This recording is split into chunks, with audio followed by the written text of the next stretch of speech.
Afternoon po sa lahat po ng makapanood sa atin. Nandito si kaibigan, mayroon po siyang babala ngayon sa makarinig nito, no? Mag-ingat tayo. Diyos ko. Naku kaibigan, ano naman to? Kailan lang po ito pumasok sa inyo? Guys, nalulungkot si kaibigan, no? Muling nagbabala ang ating kaibigan ngayon sa lahat po ng mga nakaranas ng paglindol. Mamayang gabi, kailangan po huwag tayong magkampante. Kung mayroon man tayong mga flashlight, ihanda po natin lagi. Dahil para ito magnanakaw ang kalamidad. May nakita si kaibigan kanina, gumagalaw na naman po ang lupa. Baka mayroon naman pong malakas-lakas na lindol mamaya kasi doon sa Cotabato 5.7 magnitude ngayon po, mayroon na naman pong impormasyon na hindi maganda na ito ay mapapanood at mapapakinggan po ninyo sa ating video. Si kaibigan po talaga ang nagbabala ngayon. Sa lahat po ng nakaranas ng mga malalakas na lindol, mayroon po posibleng biglaan itong yanig ng aabot ng mahigit 7. Diyos ko.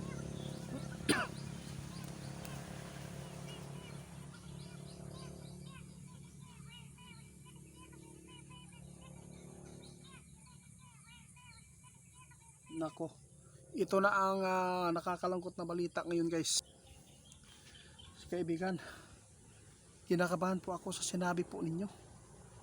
Sana hindi ito tumama dito sa Mindanao. Sana po doon na lang po sa walang mapinsala na mga lugar. Kaibigan, kung pwede, gamitan po ninyo ng kapangyarihan ninyo. Sana ay hindi ito masagupa ng mga tao dahil dami pong problema po ang aming panahon ngayon, lalo na sa kahirapan. Tapos ito pang Diyos ko guys, masama itong ibinapaabot ng ating kaibigan. Nakakatakot po ang nakita ng ating kaibigan guys sa ilalim ng dagat dahil po grabe po ang paghinga nito.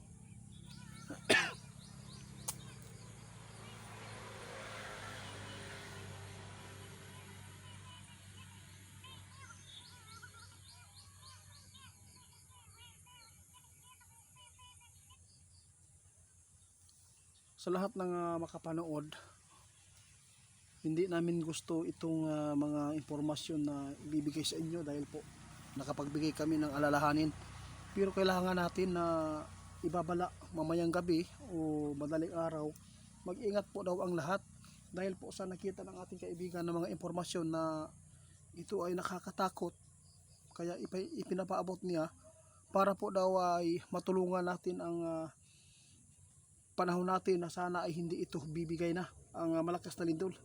Ipanalangin natin na sana ay hindi ito mangyari dahil po sa nakita nila guys, nalungkot si kaibigan dahil hindi ito kahapon na nakita nila, hindi ganito kasama ang nakita nila ngayon.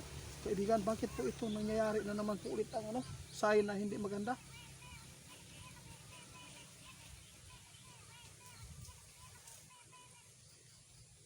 Kaya sinabi ng ating kaibigan, mamayang gabi, kailangan po natin mapagmasid po sa dagat. Kung sino man po yung mga lapit sa dagat, baka mayroon po kayong makikita ng mga sign po na magbabala ito sa inyo.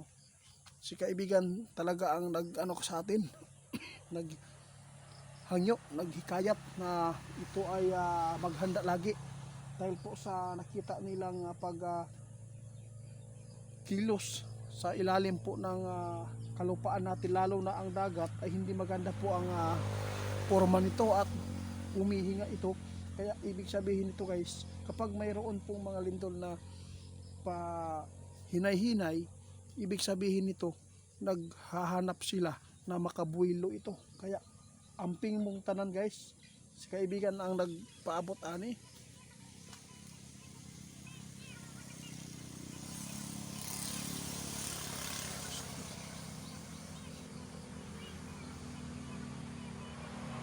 Salamat kaibigan. Salamat po. Guys, si kaibigan umalis na. Salamat kaibigan sa babala. Sa lahat ng makapanood sa amin nabahala po tayo ngayon. Dahil po si kaibigan mismo ang nagpahayag sa mga impormasyon ngayon na nakukuha nila. Kakapasok lang po na impormasyon ito na nakita nila. Ang sama daw nakita nila doon sa kanilang kaharian ngayon dito sa ating bansa, dito sa Mindanao.